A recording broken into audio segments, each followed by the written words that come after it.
Bolagláán de Thorcaí an láiné tu go sínte ach na héine se prapáil den rógaireacht den scléip agus den de spach a lean an láin deolín sa daingen.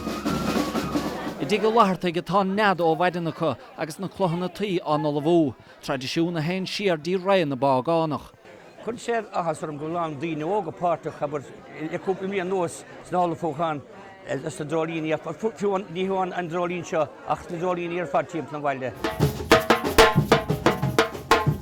Asprail am lá so an lá se do muinte dagus tá na ceola chugus chun sé annach a déirbhí stechan fé péhil. An cleachtas a bheith rinte timppla a lá go léis.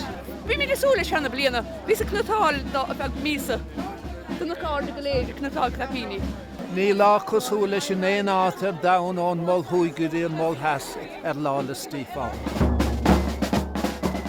Bhíon anna bhéim ar a gceol a búirt féin agus na deolíní ag súla. Tá dul bhaid siar pólcas agus marseáil na chuid is mó ach cosúla sin ciún tásúil ní sin só pólca take it away down to the quay I want mar ar tal today hooked on the young.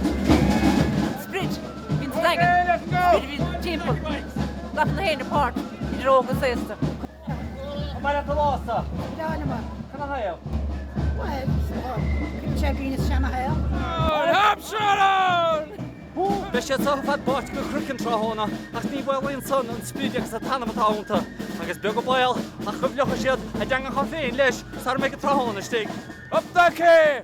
Oh, trolley, tróidón, is far. Oh, gan jau. A sé dachar iad fadar ar ha mí hé chum an léine cosachta.